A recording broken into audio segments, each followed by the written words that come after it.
Hear ye, hear ye. Tolling roll coming down the road. 1776 riding again. The remonsters awake. Let the people speak. We gotta pass that bill, H.R. 1776. Hey now, the people's remedy, restoration, set us free. Tolling roll is rolling, hear the freedom call. From the convoy to the Capitol, we're standing tall.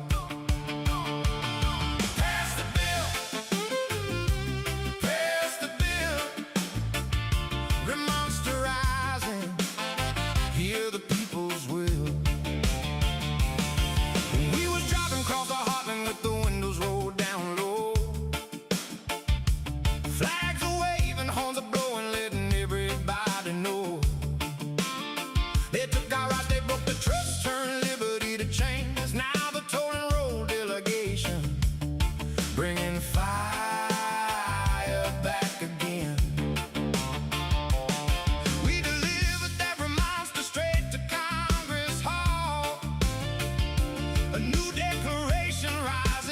Answering the call. We gotta pass that bill, H.R. 1776. Hey now, the people's remedy, restoration, set us free.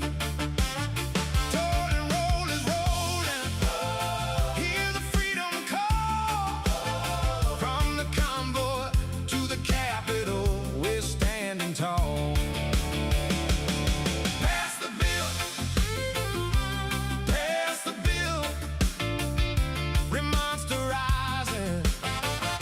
The people's will. Americana spirit burning like the fires of '76. Fiddle playing rebel tunes while the reggae rhythm kicks. They said it couldn't happen, said the system's locked up tight, but the people woke from slumber, walking toward the light.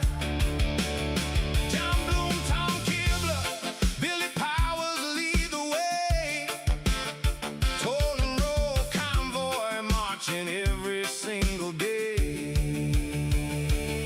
Oh, the remonsters breathing, feel it in the air. Justice lonely night, but the people still care. From the heartland to the hallways, let the voices rise. No more silent suffering, no more compromise. Trucking through the tyranny 1 mile at a time.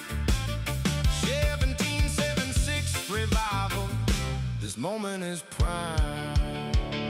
We need every patriot to call, to write, to stand. Facts, those letters raise a roof across this mighty land. The remedy and restoration waits on Capitol Hill. One vote, one voice, one nation, learning how to heal. No more families torn asunder, no more hidden hands. Pass H.R. 1776. Reclaim the promised land. We gotta pass that bill, H.R. 1776. Hey now, the people's remedy, restoration, set us free. Tolling roll is rolling, hear the freedom call. From the convoy to the Capitol, we're standing tall. Pass the bill, pass the bill.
They are taking our kids every day.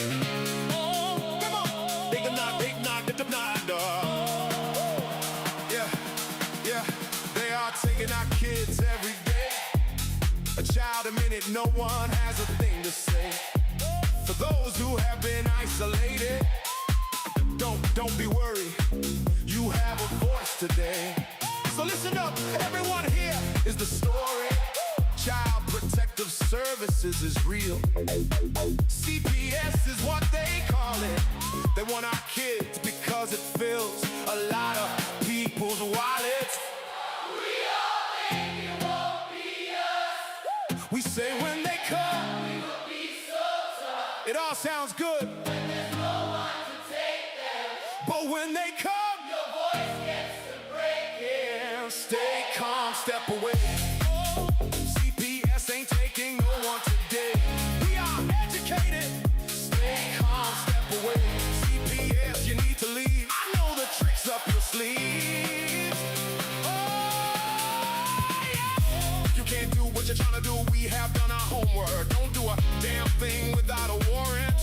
You will no longer will steal our kids this way. Tiff.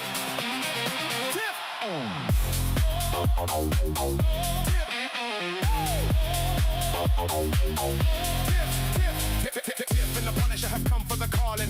They are giving us the CPS warning. Their voice is loud and clear. We stop losing our kids this year. Tiff wants to fight the entire planet. She is tired of our kids being taken, goddammit. She's been fighting CPS for 30 years, bringing children home from this disgusting mess. The Punisher screaming out loud. Abolish CPS and tear it down. I want all our kids to come back. Look at all those kids' pictures held up by Tiff. Tag. Together we are stronger than we need. We will tear down CPS with hot speed. We will do so much being together. Birds of a feather flock together.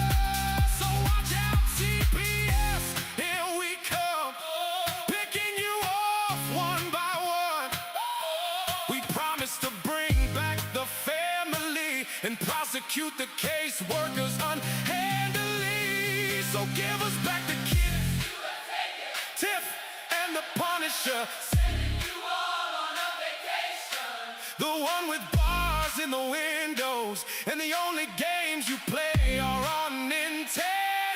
Corruption in courts, here we come. We won't stop until it's done. You judges need to learn what you stand for. This is Tiff and the Punisher. Warrior. Hey! Recognize, dog. And we cry out to all of you out there. We need support for a cause that many don't care.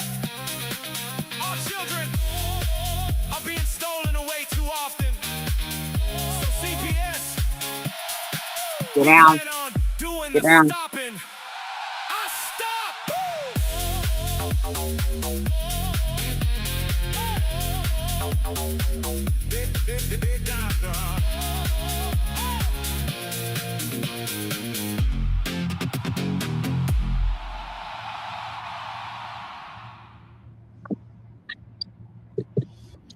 Woo! What's up, Tiff?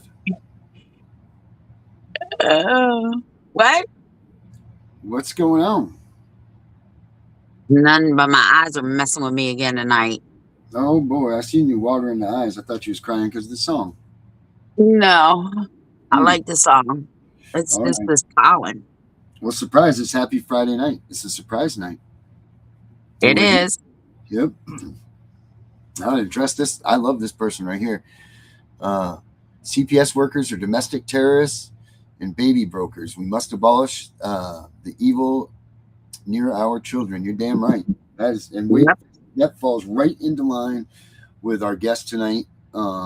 We got Miss Classic here with us. She's here, and her and I just had a conversation, and I can't wait until you hear what I just learned from her, and not a better person to learn from. It's really something. I'm just gonna bring her out. There's no need to. I can't. I want to explain this to you so badly that I want to just bring her out. It's Classic. Oh, there she went. Trying to get you guys. There you go. We're there. Oh no, you're not. My damn button. There. I'm almost. Yeah, I'm back. We're here. All right. You're going to stay here. What's happening, Miss Classic? Same old, same old. Hey, Tiff. Happy Friday. I'm super excited. Yeah. So we got to come up with a name for her show, Tiff, because Classic's going to start doing a show for us. So we got to think of a good name for her show. The show is going to be about more or less like the foster stuff. Right, Classic? That's the way we were talking. Like what it does to the foster parents and how it is on their side of the fence. And Classic, Yeah, for the foster, but specifically for the difference between the two different types of foster categories, which there are. Yes. So there's a regular foster homes, which are everything that you guys talk about, that you fight against, that are people that are in it for the money or that are willfully, blindly ignorant to the system. And then there are foster to adopt homes. And foster to adopt homes are homes that are they're under a completely different umbrella, a completely different category. And how do they decide which home a child goes to? Well, so for my husband and I adopted 4 children, and it's been 20 years almost now. But the way that it works was, we went into an adoption agency and said we want to be good people and we want to help a child that is in need. And we assumed that we were going to get a child who needed a mommy and a daddy. We didn't know that wasn't necessarily the case. And the reason is because what happens is the adoption agencies then contract with DFACs. So I didn't go to DFACs looking to adopt. I went to a private adoption agency looking for a private adoption. That adoption agency contracted with DFACs.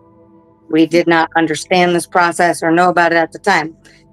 So the children that are being placed for adoption are actually, a lot of them are children that parental rights have not been terminated on yet. So when you're a foster to adopt home, it's a home that takes a risk. Basically, CPS is telling you we're 100% sure that we're going to get a TPR on this family. But what happens is they only even put them in adoptive homes because they think there's a chance that they're not going to win the case. See?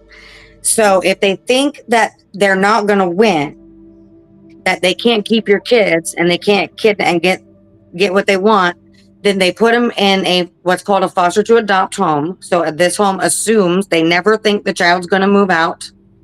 It's not a temporary home. We're planning to adopt this child. And then they ask you as the parent now to tell the judge that you're willing to adopt. And so I may be, my phone is like dying. So I'm completely ignorant. I haven't heard the court hearing. I have no idea why I've been lied to about why the child's in care, about what the parents are like. I have no idea. So the foster parents may know, and they get full insight and they get to meet the parents and go to visits and all this. The adoptive parents don't get that. We get snowed. We get told whatever the caseworker wants to tell us to make us feel and puff us up that we're doing a good job. The right thing. The right thing. Mhm. And that's what we came for. I went to a private Christian adoption agency Mhm. looking to take in children who needed me. Mhm. What the hell did I know? Right. Well, I will tell you this. Valerie, when we had her on our show, they pushed Clinton, and this is why. And when Clinton signed this act, it was actually the private adoption agency pushing this, because it's all, like you said, it's all intertwined, right? Because not many women will give up their babies. Okay, let's just be for real. Mhm. Sure. They grow inside us. We know them. They know us. Right. Not many people want to give up their babies. Even if they sign, they have 14 days to rescind. So usually you don't, unless you have a medical need. So the deal is they're not actually trying to adopt your kids out. They want to keep them in foster care. Okay. So when they get an adoptive home like ours, they scrutinize us. They make sure our dogs have their rabies shots. They make sure every duck is in a row. They do everything they can to try to disqualify you. Even though when they needed you for that TPR, they had you show up for the judge and say, "Are you willing to adopt these kids?" "Yes, I am." But when they're done puffing you up, they start treating you like shit from that moment on, because they don't want you to adopt the kids. So then you get a caseworker, a CASA worker, your private adoption agency. So I've got somebody in my house every single week for 3 years, scrutinizing my household, trying to find a reason why I can't adopt. So we have to go through hoops and be perfect and mind our P's and Q's, just like you do when you're in a case. Mhm. Well, so our first adoption was 15 years ago. And she was 5 at the time. None of our children were babies when they came to us. You have to have a medical need to get a baby. So if you want a child under the age of 2, you have to have a medical need. Wow. Otherwise, they're going to keep that child in care until they're 2 years old. Period. Wow.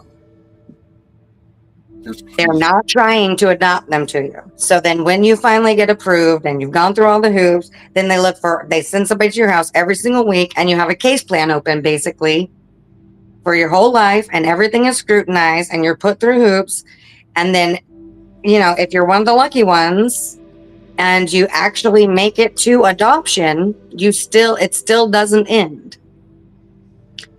Every single year they want you to basically reapply. So kids, they all come with Medicaid until they're 18. That's it's supposed to be a perk, a gift to you. But really, of course, they're just following you around. They want to know what providers you're seeing. They want to know how often you're seeing them. If you miss a well check, they'll come fucking to your house and well check themselves. If your kid doesn't go to the dentist that year, they'll freaking call these adoptive homes 15 years later.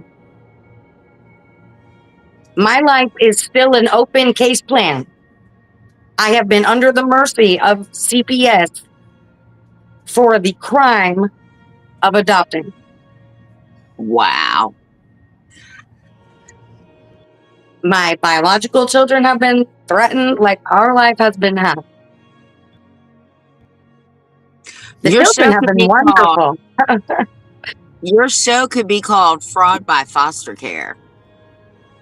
Oh, I like that. Ooh, that's a good one. I like things that use Write the it F a down. lot. You better write it down. Yeah, I had a different F in mind for my foster care right before, but Right. that's funny. Fraud by foster care. Yes, I like and it too. so adopting is like I was telling Darren earlier, it's kind of like real estate, like buying a house. The seller has their agent, right? So the children come with an agency, the defects agency, or the adoption agency, and then we show up at the table as a representative, right? And we come with our own agency, and both parties are lying to each other a little bit, right? You don't want to tell if there's a leak in the basement. You don't want to say if there's a little smudge on your credit, right? So when you're adopting, you don't like want to say like, oh, did you have substance use in your history when you were a teenager? Because they want to know everything. Did your parents, if your parents spanked you when you were a kid, they don't want to adopt you Mhm. because you might spank your kids then. Well, spanking is a form of discipline. They need to get the fuck over that. Oh no, not in foster. No, no, ma'am. No, ma'am. You are not allowed to touch the kids. Children, if they're owned by the state makes sure that the parent, the foster parent, the adoptive parent, their lives are hell. Absolute hell. So they want the kid to be spoiled, get whatever they want, say yes, yes, yes. That we are left. There's no option for discipline. Yeah, but aren't You're, we making, we're either making a society of criminals or we're making a society of entitlement. and that's exactly what it is. And you can, look at the history. I know you guys talk about it all the time. Where this country was, where it's been, where it is. My husband and I have been criminally charged for not allowing our children to have laptops and cell phones at the age of 14.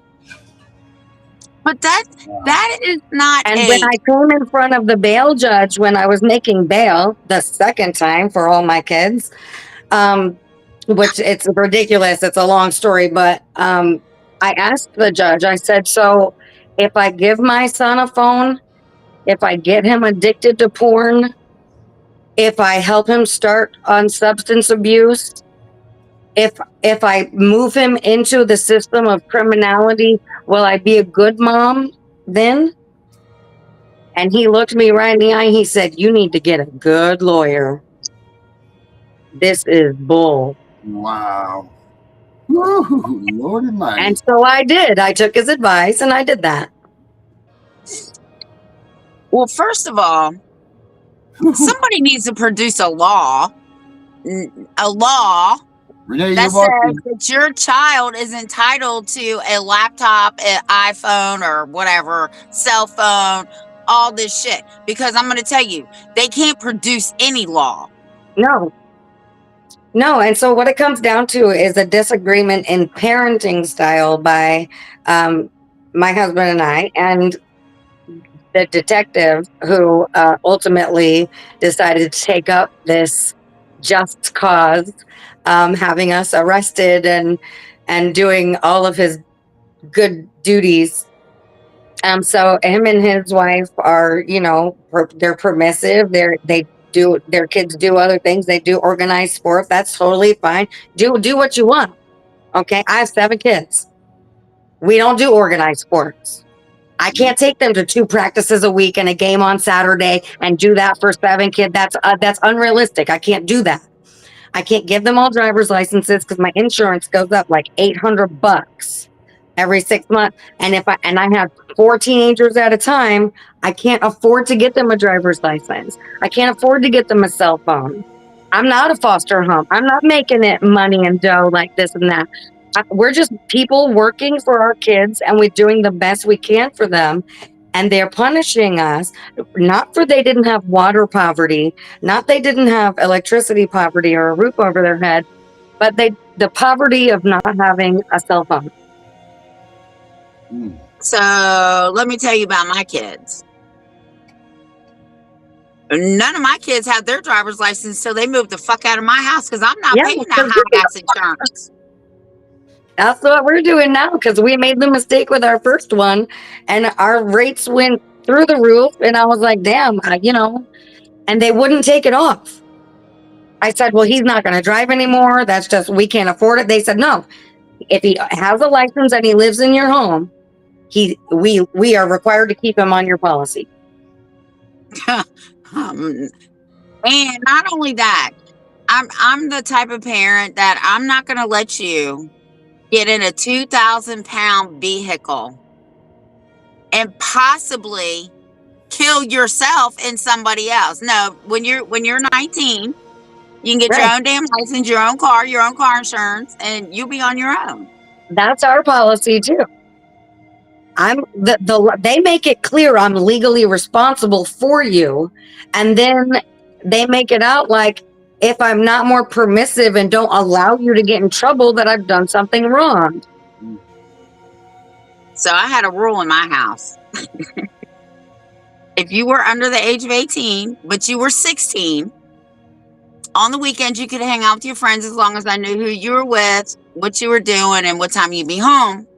But the rule was, if I ever had to come to the police department to pick you up, or you showed up at the door with the police, you are grounded until your 18th birthday at 12:01 when I sit your shit out on the front porch. Yep. I'm with that. I threw my mother-in-law out. I put her shit on the front porch.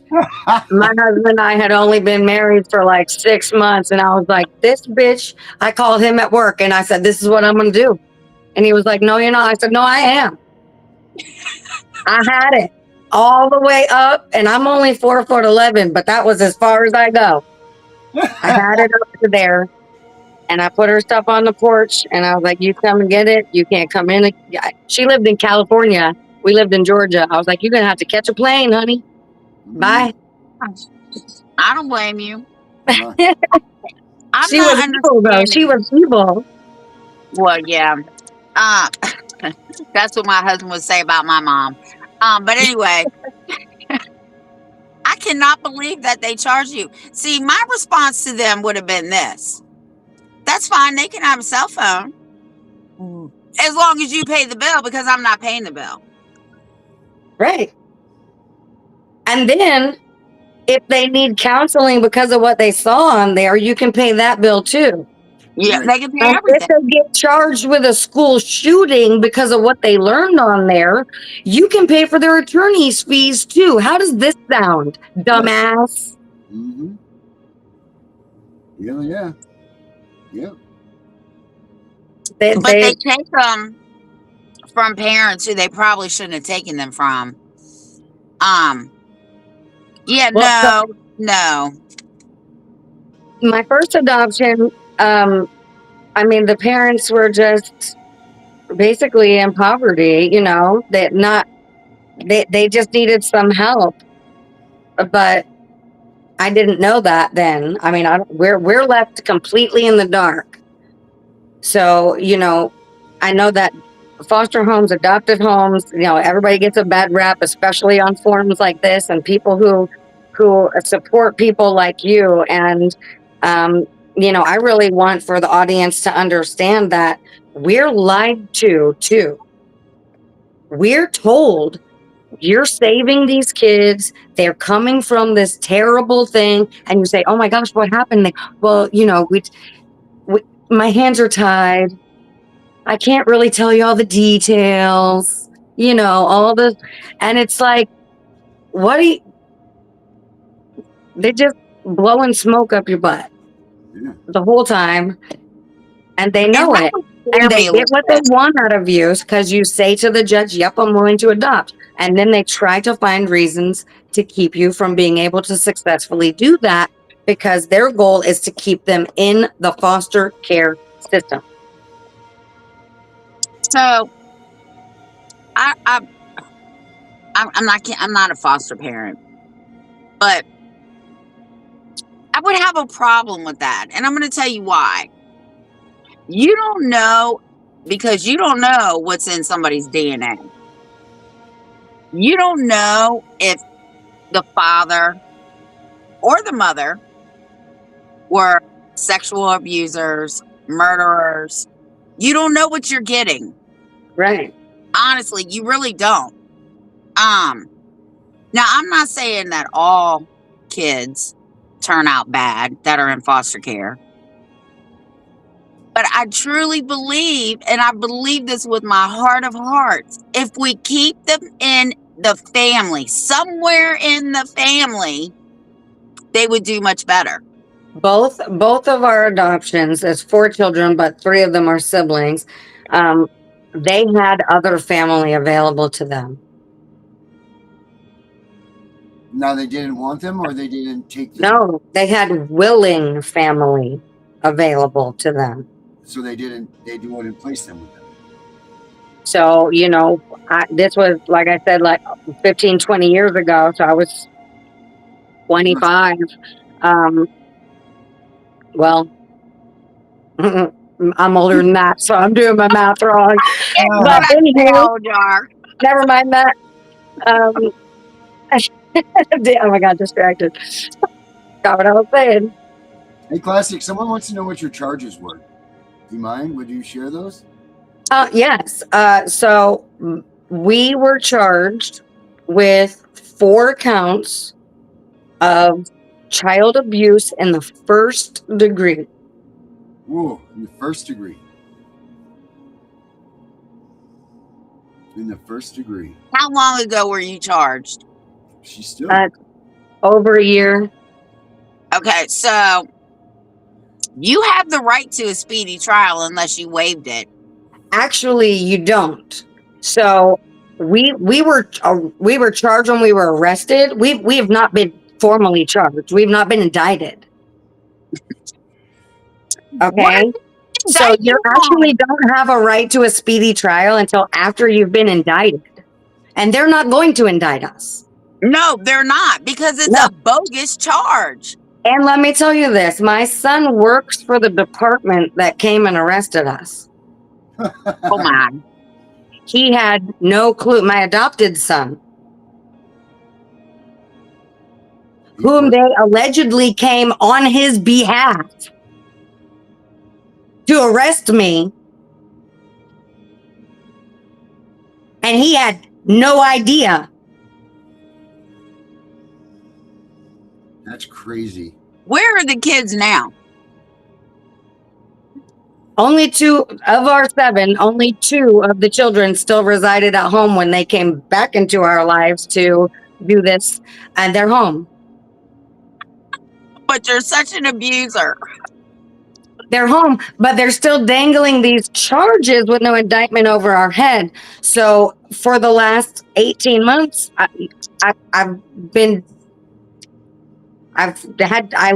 intentionally left my PhD program and my dissertation. I had only a year left before I was going to be Dr. Classic. And I work professionally as a psychologist. I worked as a mental health counselor. And so they are, the board kept my license active because they couldn't find any reason not to.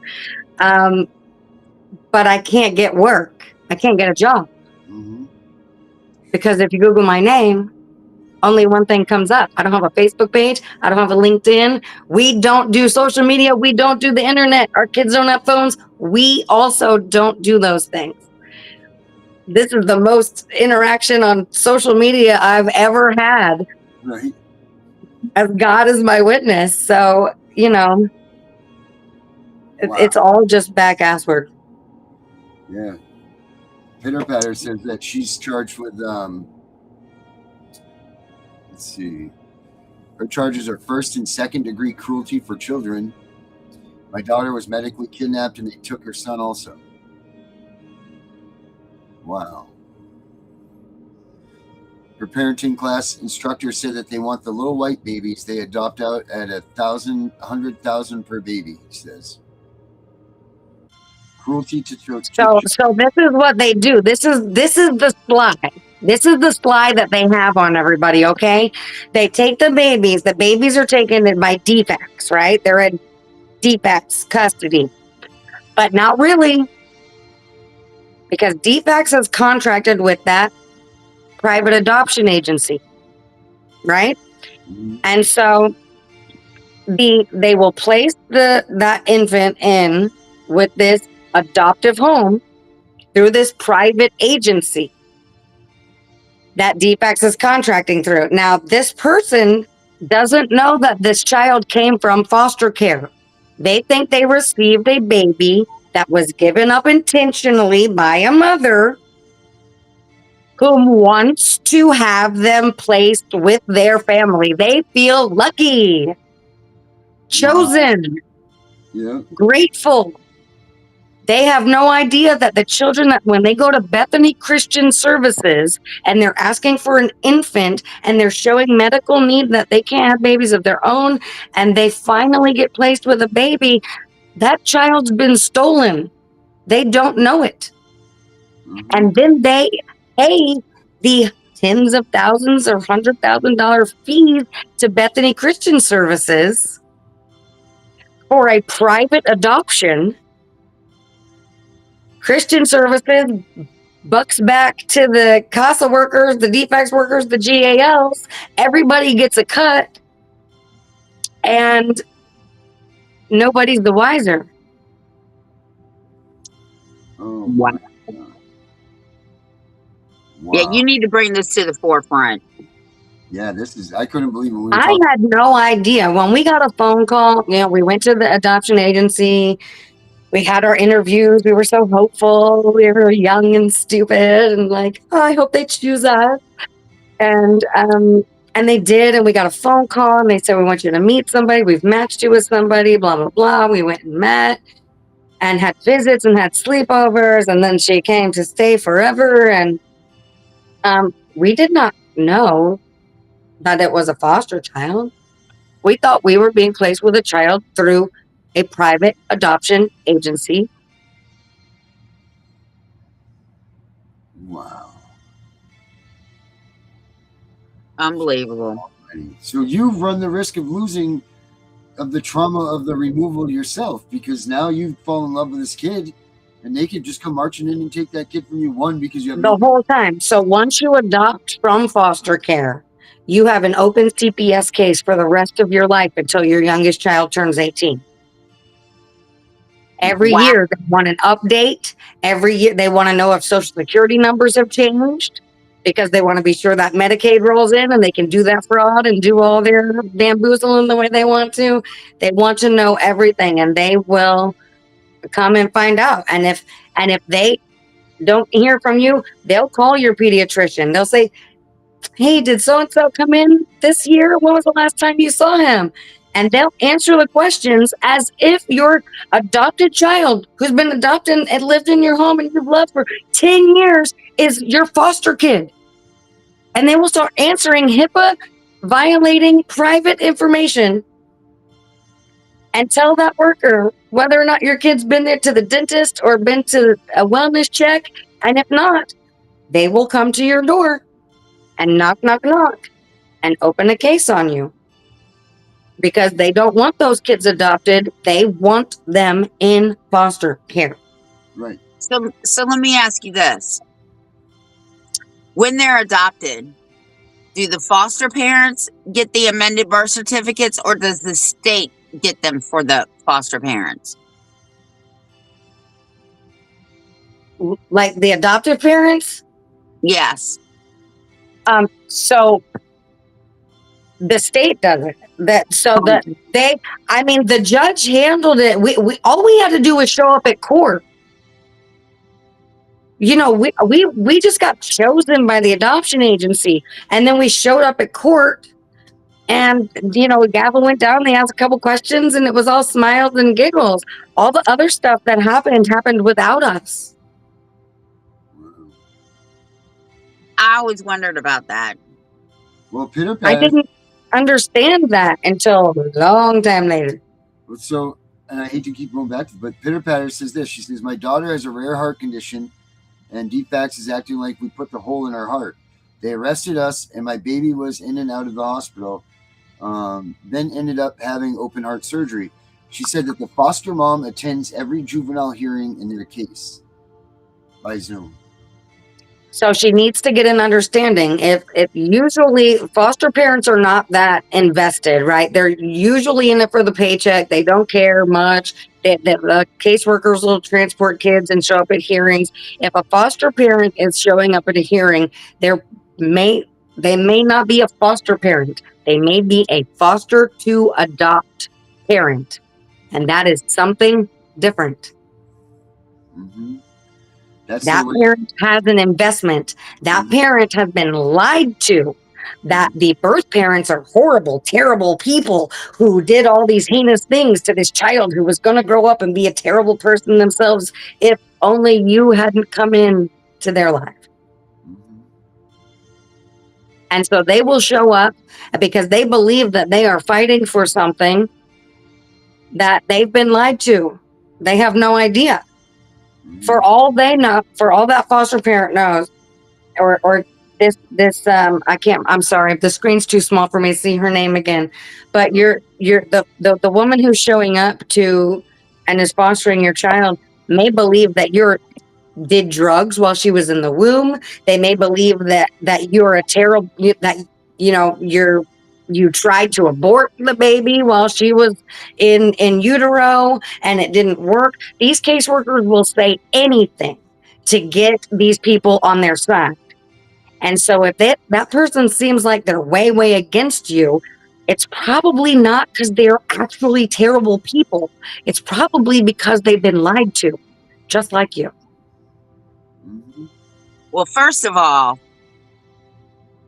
until a child takes its first breath, it is deemed a fetus. The federal courts have already said that you cannot take a child for abuse and neglect over drug use while the child was in utero. The other thing they said was drug abuse alone is not enough to remove a child from its parent, Right. because you go from the harm of the child to the behavior of the parent. Right. But they will twist it. They will twist it with a judge and a GAL and say, well, a little dabbling, some drug use, I would understand. But Your Honor, the child has a hole in her heart. Right. You understand? They lie. Yeah. Oh, trust me, I know they lied. When I was going through my case, my lawyer stood up and had this CPS worker's whole testimony impeached because she got caught lying. And then, of course, their lawyer was like, oh, my God, we didn't know what was going on. Well, they fired her ass. That's awesome.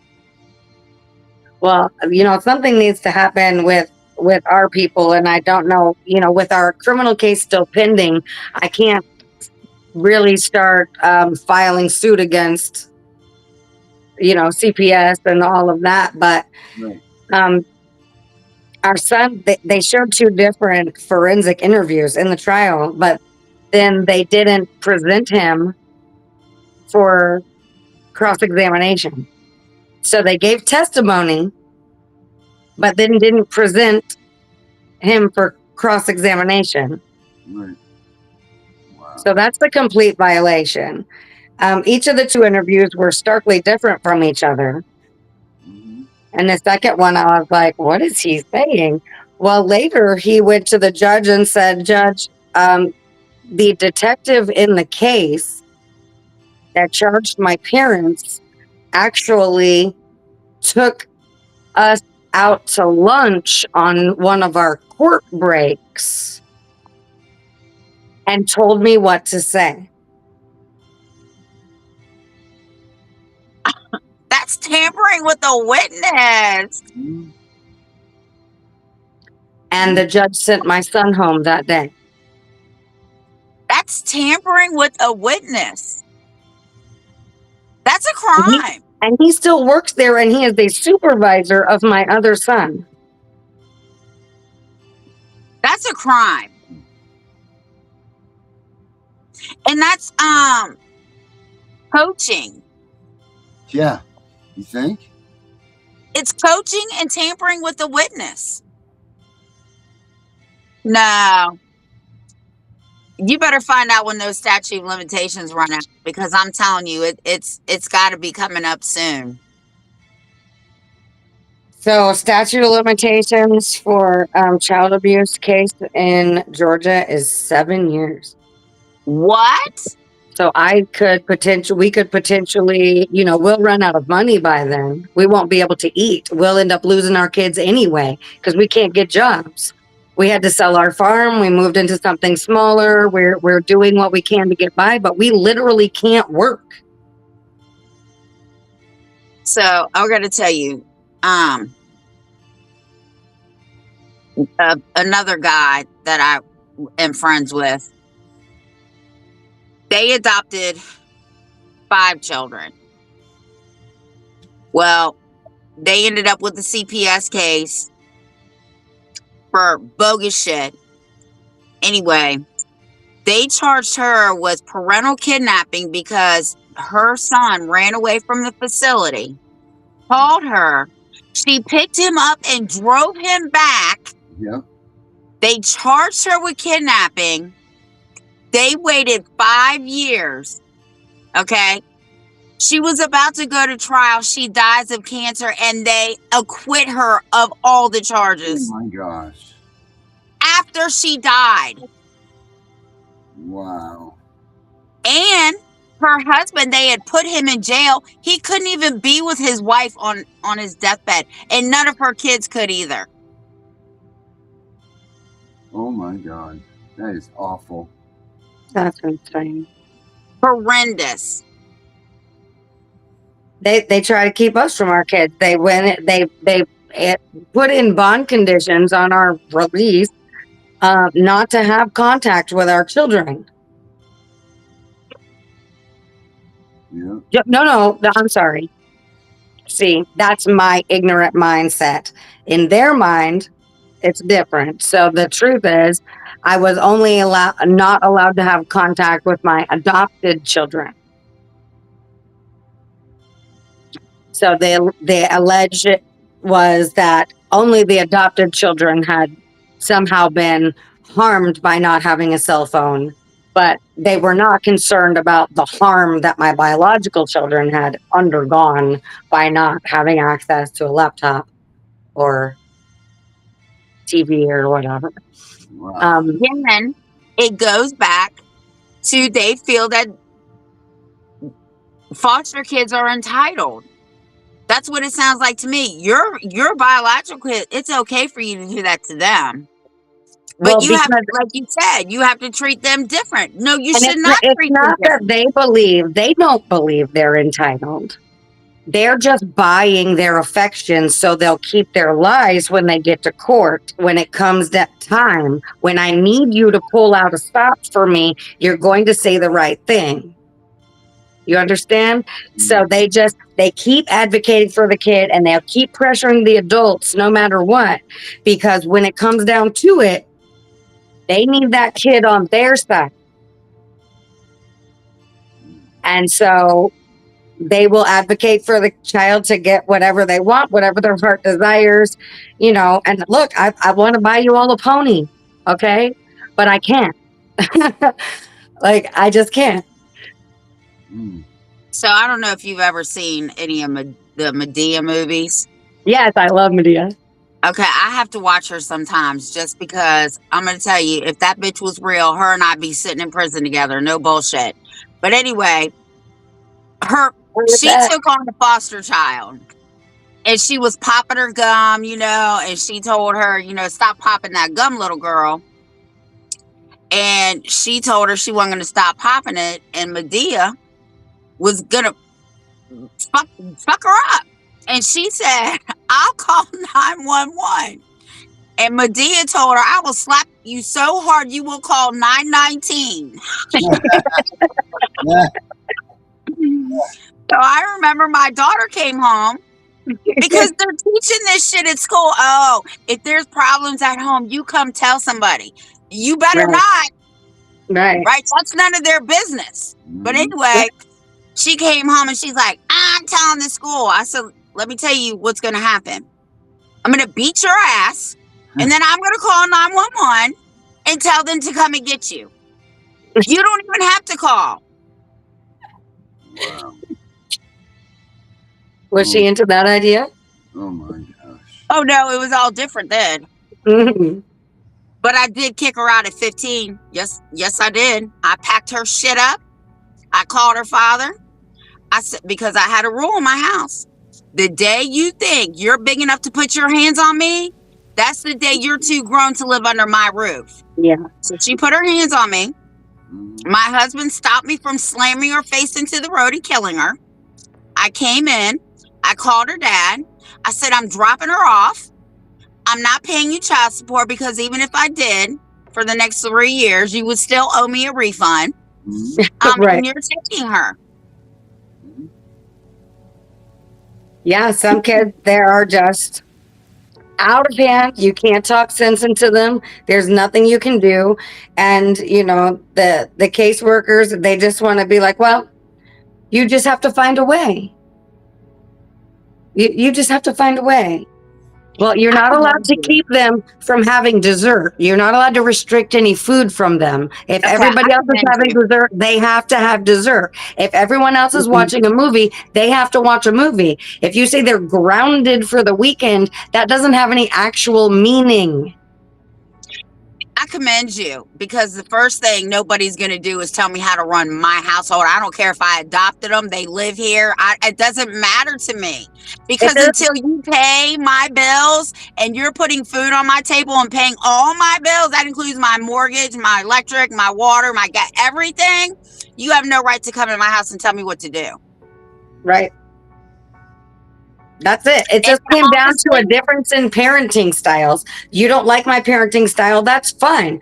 I don't like your parenting style. Like, that's not the style I would choose. That doesn't mean we can't be friends. We can be friends. We may not have play dates together because we might not want to go to the same places, but that doesn't mean you and I can't hang out or, you know, we can't get together at each other's homes. There's lots of things that you still have in common, even if you have differences in parenting styles. But to take it so far that you have so this guy, first of all, he works with my son, like I was telling you, okay? He's a supervisor. My son graduated college when he was 17 years old. Wow. He started at the sheriff's department when he was 18. Wow. He's 20 now. And this guy hates my son.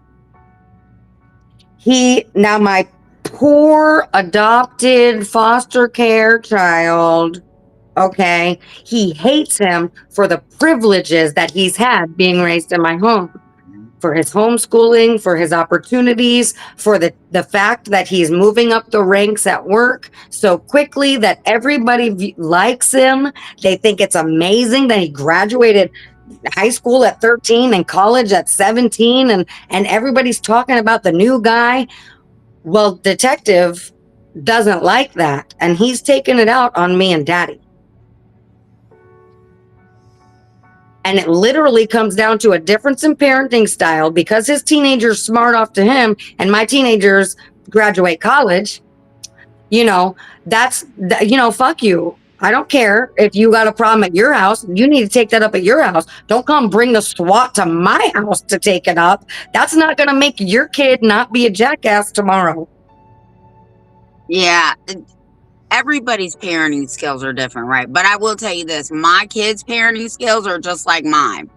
Like, if we tell you like 3 times to stop doing something before you get hurt, and then you get hurt. That's nice. You're not going to hear it from me 3 times. My rule is 2 times is 1 time too many. Well, this is what I say. And these are my grandkids. I'm like, that's what the fuck you get. I mean, don't come over here crying. I mean, I see the blood coming out your mouth because you smacked your mouth on the floor. I'll wipe the blood off. But you were told 3 times to stop doing it. Right. Now you understand why we were telling you to stop doing it. Right. But see, the problem is if you allow your children to learn like that, this is poo-pooed on in society today. You're supposed to cushion them in a bubble You're supposed to all wear those, like, remember those Charmin commercials when they had all the tissue all over? They want your kids to look like that and walk around in society like that. And not just physically, emotionally too. They have to be Well, I got emotionally news. bubble wrapped and cared for ever so delicately. And I'm a rub some dirt on it kind of gal, you know? We can get over it. We have work to do. You'll be fine. And Yeah, you know what? If you're cushioning them to that point, they are not ready for the world, because the world is a very cruel place. yes. It sure is. And my kids have had to learn the hard way real quick. So, you know, when my 2 kids were removed from us under a safety plan because we were being arrested, they went to live with my son, who worked for the sheriff's department. So I called him, you know, my husband had called him, and he was on site immediately. And we knew our rights. Where I was like, hell no, my kids are going with him. And she was like, well, I'm just not sure if we can work that out. And da da da da da. So if you'll sign here, like, no, I'm doing nothing. So you release my kids to him. They're going with him. And then I started citing statistics for her. Do you know how many kids get molested in foster care? Do you know how many kids are abused in foster care? Do you know what the stats are on this? Do you know that people like us adopted in order to keep shit like that from happening? What the hell are you doing? But they were doing exactly what they intended. That's the agenda. They want the kids in foster care. Period. That just And it doesn't matter. It was 15 years ago, the adoptions. They will keep on and on. They never stop. Never. That just says something for the whole reunification thing, doesn't it? What? I said that just says something about reunification's a joke, right? It's all a joke. They never have any intentions on reunifying you and your children. Well, reunification and adoption get about the same amount of funding, about 3%. From the day you sign your plea bargain, which is your safety plan, actually what you're doing is you're telling the state that it's okay to put your kids up for adoption. Right. And I learned that from you guys later. But I had signed a safety plan, which was completely void ab initio, because you know, I'm in handcuffs. They literally had to take the handcuffs off me so that I could sign the fucking piece of paper so that they would let him leave with my son instead of take them to God knows where. And so as soon as we get into court, you know, I'm yelling, this is totally void ab initio. This is bullshit. I got no case plan. I am not in contract with these people. I learned all this from Tiff. I was like, oh, hell no to the no to the no. And then my attorney was trying to be like, you just need to go with the flow and work the plan. And you can maybe get the kids back by next October. Nope. And I was like, well, never been taken. No, I said, no. I fired him. I got my next guy. I went and interviewed my next attorney. And then I got him so on fire about our case. He got his wife involved. So they both showed up for the same price because they were both so pissed off about what was going on. And then while the first attorney was telling me, Classic, you need to calm down. You need to calm down. And I was like, you need to get more excited. Okay. And so when we got with the second attorney, I got him on fire, and he brought his wife with him, and they were raring to go. And I'm sitting there and I was like, oh, Dave, you need to calm down, man. You're going to piss the judge off. He was awesome. And that I hired him on, like, I don't know, a Friday. We had court on Tuesday. My daughter came home that day. And then like 2 weeks later, my son came home. Mm-hmm. But it's, you know, having a good attorney. And it's the thing is not just about having a good attorney. It's about using things like Darren's app and stuff, being prepared for your attorney so that when you go to them, they need to believe that you believe that you're innocent. Mm-hmm. If you walk in there half-hearted and blah, they're going to treat you like a half-hearted case. Mm-hmm. They need to know that you're prepared, that you have your ducks in a row, that your innocence is important to you. And if you don't convey that, and I don't mean go in there and start cussing and piss them off, but go in there with your ducks in a row. Here's my documentation. Here's my app. Here are the laws I think have been violated. Here's my reasoning for this or that, and show that you're ready to take on the fight as much as you expect them to take it on for blank amount of dollars. Then you get a different person in the courtroom. Well, that's true, because every attorney I've ever hired, they have to have two qualities. The first thing is they have to be as aggressive as I am, because if you're not, I'm firing you in front of God and everybody. The second thing is I will produce all my evidence, but because I know I will go to jail, all you have to do is argue the case. That's all you have to do, and be aggressive about it, and that's it. If you can't do either one of those, you're gone. Right. And I had worked tirelessly, obviously, no sleeping, no eating. You guys know the drill. The kids are taken. We got home from jail, and that was all I did was prepare. And then our attorney was like sending me some AI questions. He said he might ask these that's on the stand, and then we had 3-day trial, and I swear, did not ask me one of the questions he asked me to prepare for. Yeah, did that on purpose. I mean, our future is in these people's hands. So you think, man, I've paid good money. I've worked hard. I've begged, pleaded to come up with these dollars to hire this attorney.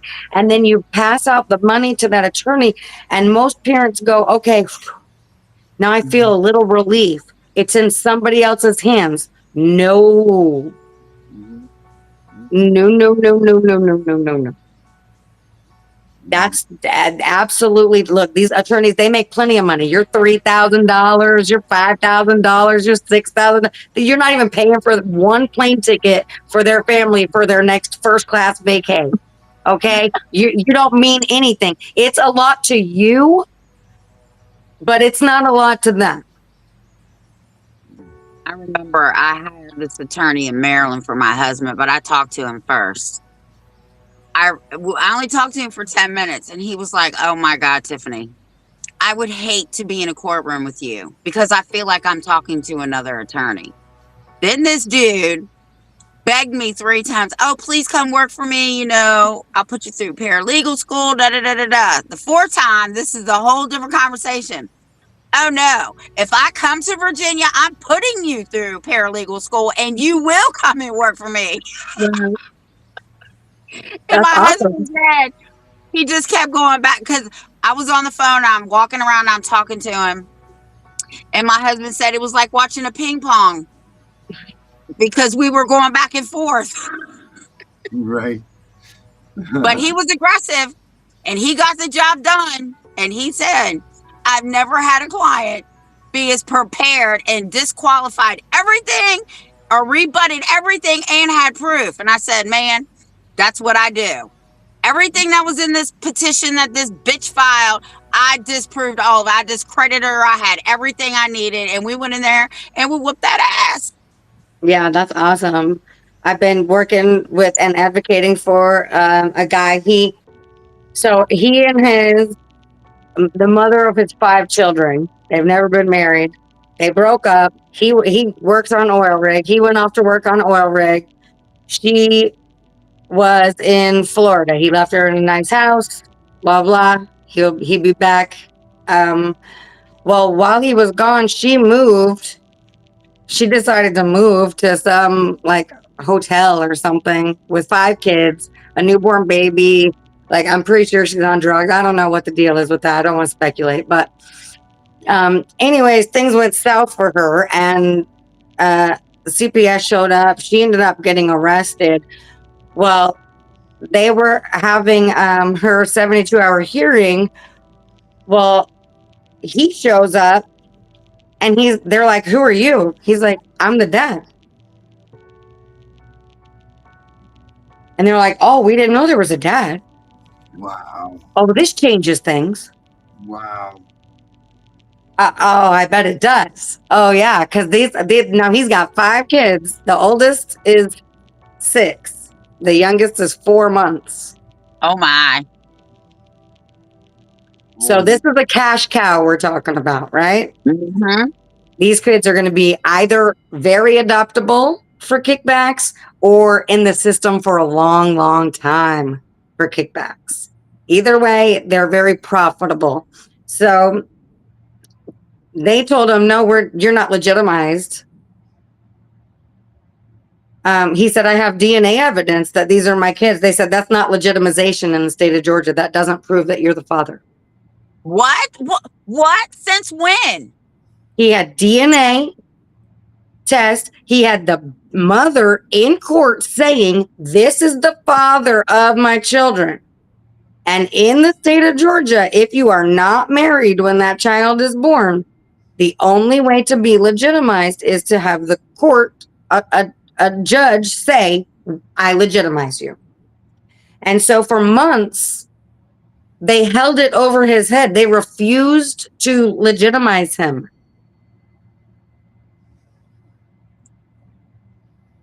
His kids were in care for no reason. Mm-hmm. But he got him back last week.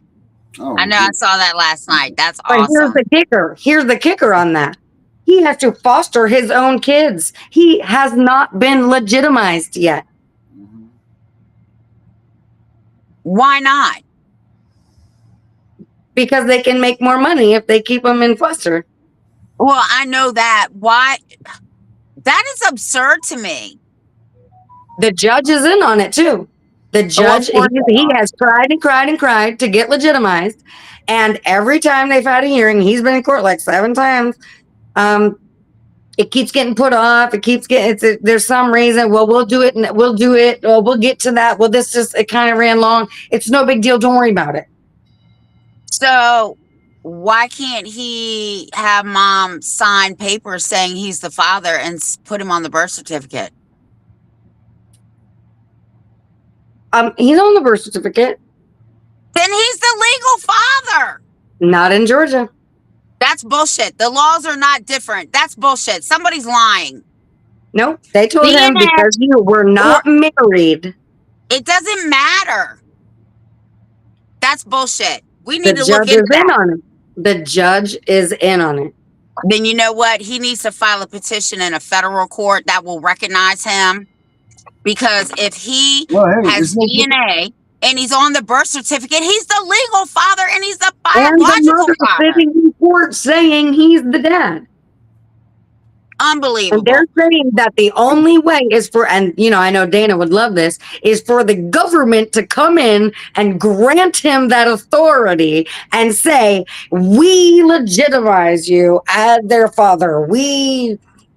That's bull. They're the only people with the power to say that, because scientific DNA evidence doesn't say that. The mother doesn't prove that. Like, all of this doesn't prove it until the judge says so. Even if he wasn't the father, but he's on the birth certificate, he is legally the father. I gotta look this up real quick because this pissing me off. It's Georgia. You know it. I know it. I've been crying it. I've been telling him, but we can't win on this front. Now, we did win. He's got the kids home, but he will be under their umbrella for the next 3 months or whatever, while they continue to scrutinize his life, looking for a reason to remove the kids again. Wow, that's nuts. And now he's a single dad of 5 young kids all of a sudden, and he's got to work. And the chances that he's going to fall short somewhere someday are pretty good, right? Mm-hmm. So their odds are pretty good. And that sucks. Yep, it does. Because we're all set up to fail. We're not allowed to be human. Mm-hmm. And she's right. They have to file a legal petition to to be legitimized in Georgia. Yep. Even if he's on the birth certificate, he Yep. still has no rights. Legal custody remains with the mother if they were never married. Wow. Biological fathers hold no legal standing in Georgia. No visitation, no authority to make decisions, no nothing. They must petition the court to be legitimized. That is absolutely absurd. You know, but they psyop society, and they psyop these kids today. Like, you don't need to get married. You can just have babies, you know, or you don't even need to have babies. You can not have babies. You can anything you want. But then they make rules and laws like this behind your back so that you don't realize that your rights are being stolen from you. You know, used to there was a thing called common law, right? There's common law marriage, which isn't recognized anymore. But they do these things behind your back, and so the kids think, well, this is just society today. Not everybody gets married. That doesn't change anything, but it does. It changes everything. Because if they come to your house to take your kids, even if you've been living together for 20 years, and you got 100 kids together, and you've never left, and you've always been there, and everybody knows your daddy, you have no rights. Okay, so actually,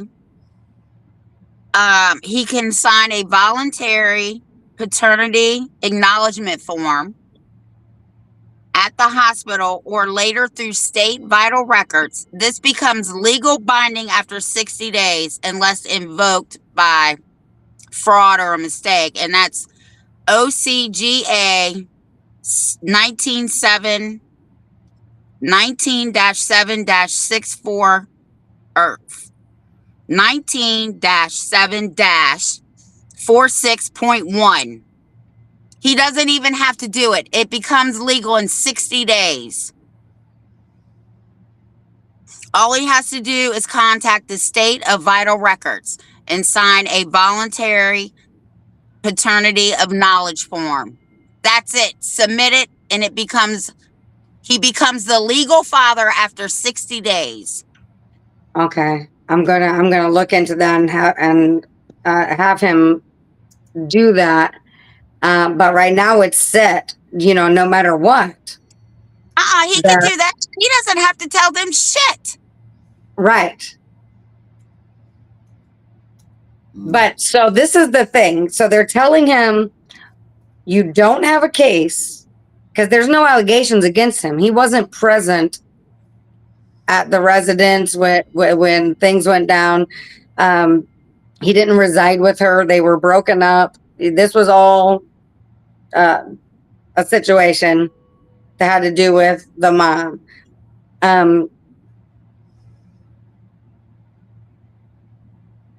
Or he can file a petition in the Superior Court. So we did. So originally, we had tried to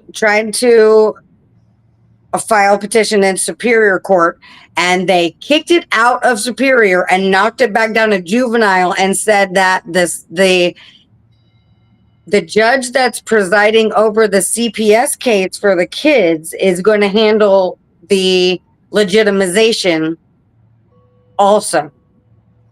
The thing is there is no CPS case against the father. There are no allegations against him.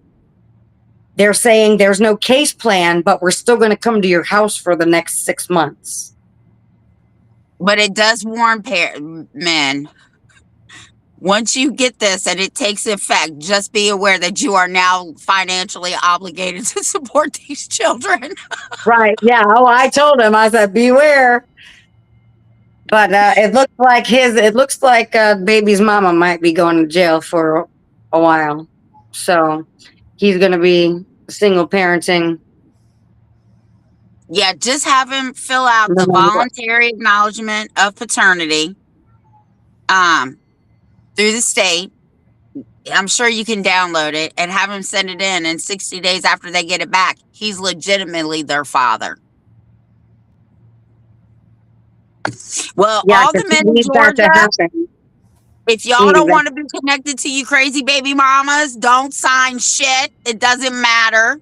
Don't get an acknowledgement of paternity. Don't do none of that. That way you're not legally responsible. I mean, that's literally what it is. Like, if you want to be a whore of a dude, move to Georgia. Yeah, for real. Don't worry about it. You don't have to have any money. You don't have to have, nobody's coming after you. And you can be on the birth certificate. It still won't legitimize you. Oh, yeah. Oh, baby's still going to call you daddy. Just she ain't going to call you my daddy. Yeah. Wow. Well, yeah, just Google it like I did and it'll come up. Yeah, definitely will. I definitely will. So I've had a good time working with him and getting that done. I got to tell you, it's easier. Some people, they're like, oh, this is very hard advocating, and it is hard. But it's obviously easier than going through it yourself, and it's easier to be on the outside and be able to take a breath when other people are panicking, and go, hey, it's okay. I had a lady call me today. Thank God that she hired the lawyer I told her to. She was panicking. And I said, guess what? It's a brand new day. You got a lawyer that's going to rock that fucking courthouse. Don't worry about it. Smile. Stop crying. Yep. Put a smile on your face because he's going to rock that fucking world. It matters. She started smiling. It matters, but they trick you too. Like the even good parents, like they start making you think, like, was I too harsh? I don't know. did I yell too often? Did maybe I should have gave him a phone? I don't know.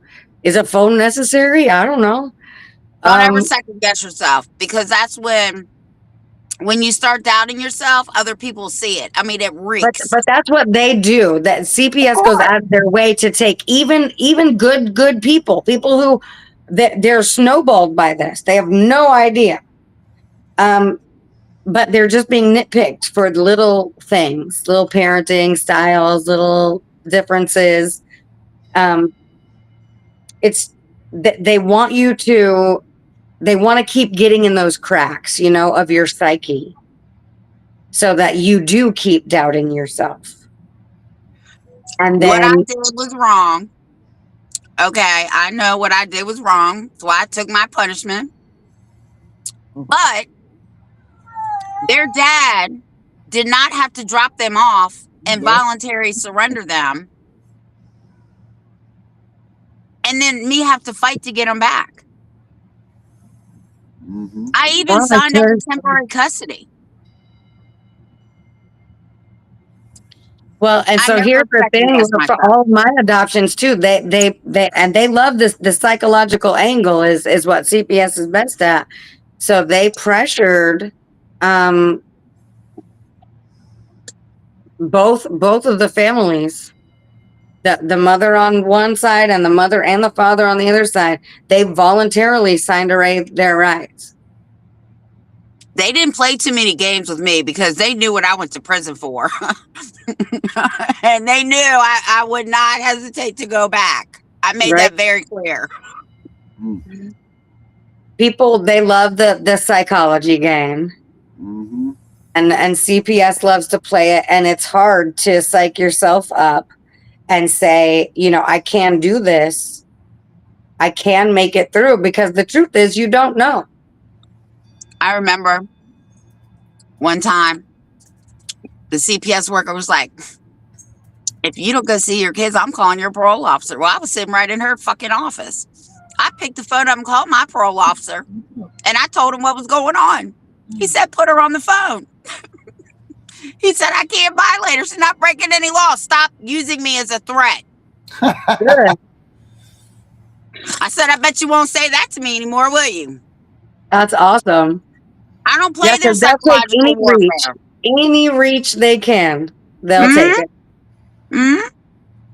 I even stopped pissing for them because I said, how am I pissing dirty for them the same day I'm pissing clean for you? No. He said, never again. No. We are over top of them. You will piss one time for us because it was the feds, and the state and CPS will get the results from us from here on out. Perfect. Yeah, I told my the guy I was advocating for too. He called me. He said, "Oh, they want me to do this psychological assessment. They want me to do a P test and da da da." And I said, "No. Did the judge tell you you had to?" I said, "Look, it was their choice to bring it in front of the judge. They didn't have to. They could have kept it their little CPS secret, and they could have bamboozled you, and they could have run you through the mill, but they didn't. They chose to bring it in front of a judge. So they're not in charge anymore. The judge is in charge now. They have surrendered that right. Mm-hmm. So don't do a damn thing until you get back in front of that judge. Then you ask the judge, what would you like to have happen? And if the judge orders it, then you go do it." Yep. So the judge did ask him to take the P test. And I gave him your advice, Tiff. I said, just the second you leave there, you go straight to any lab Quest facility. You go to your own facility. You take a private, and you take so that both results within the same freaking hour are available for the judge to see, so they can't screw you.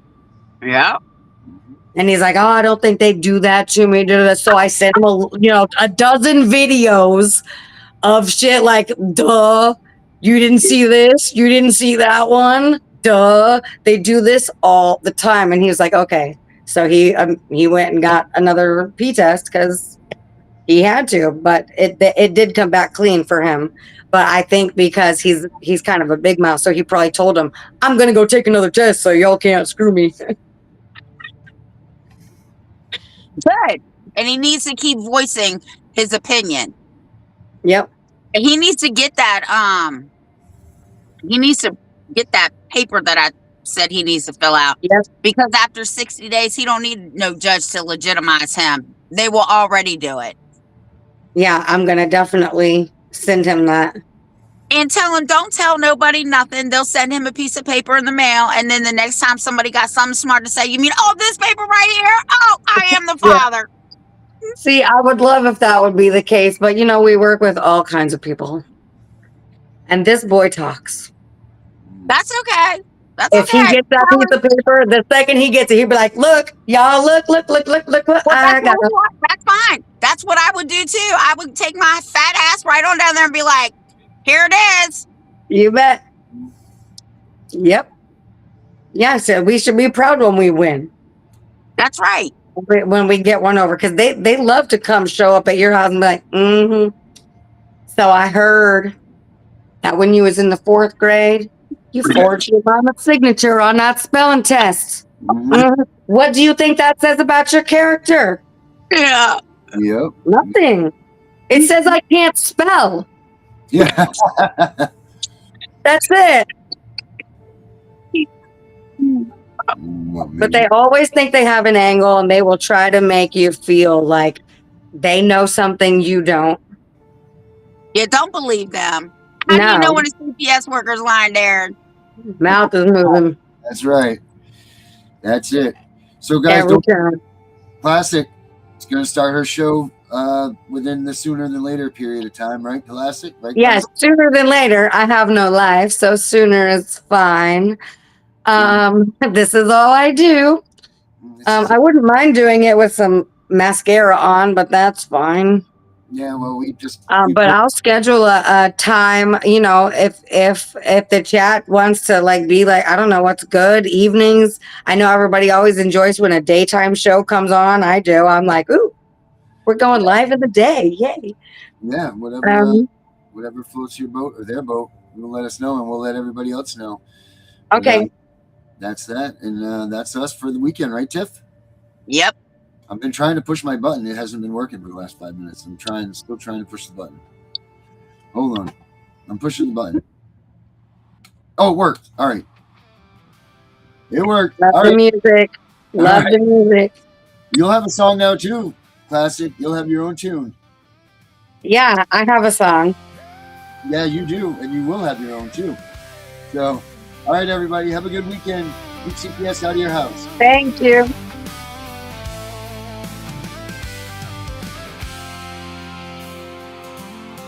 They are taking our kids every day. A child a minute, no one has a thing to say for those who have been isolated. Don't be worried, you have a voice today. So listen up, everyone, here is the story. Child Protective Services is real. CPS is what they call it. They want our kids because it fills a lot of people's wallets. We all think it won't be us. We say when they come we will be so tough. It all sounds good when there's no one to take them. But when they come, your voice gets to breaking. Stay calm, step away. CPS ain't taking no one today. We are educated. Stay calm, step away. CPS, you need to leave. I know the tricks up your sleeves. You can't do what you're trying to do. We have done our homework. Don't do a damn thing without a warrant. You will no longer will steal our kids this way.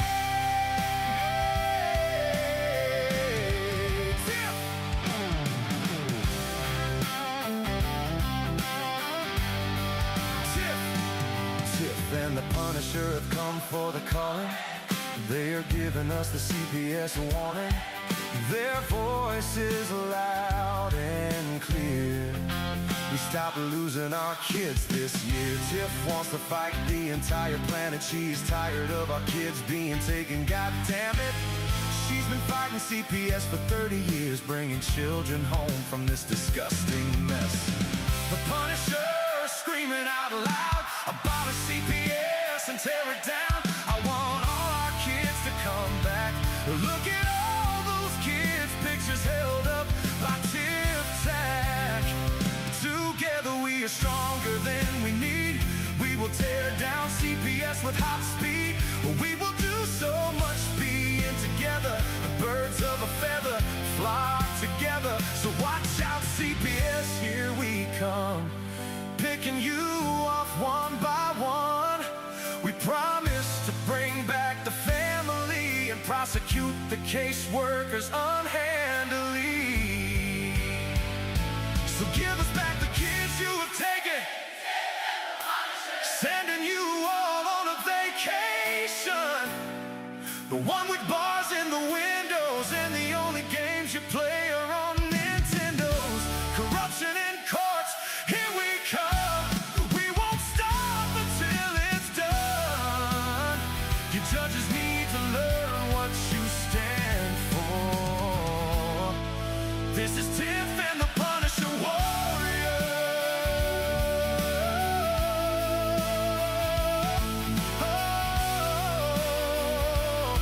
And we cry out to all you out there. We need support for a cause that many don't care. Our children are being stolen way too often. So CPS, we plan on doing the stopping. Stop!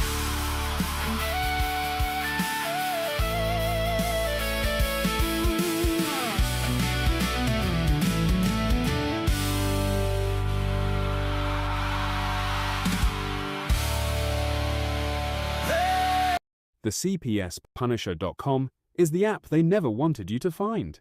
If CPS is knocking at your door, intimidating you as a parent with police standing there waiting for you to talk back so they can arrest you and steal your kids, stand strong, tell them you want to see their warrant, they will leave. Lessons like these can save your family and are exactly what the CPS Punisher assists you with. If your lawyer isn't fighting for your child, now you can research anything and everything so you can be educated on the most up-to-date case law and court procedures. The CPS Punisher has more tools than Home Depot when it comes to recording data from your CPS case. Whether you need a timeline, log your visits, ask a question pertaining to the ADA, the CPS Punisher has it. Never again will CPS have the upper hand when you have the CPS Punisher. Visit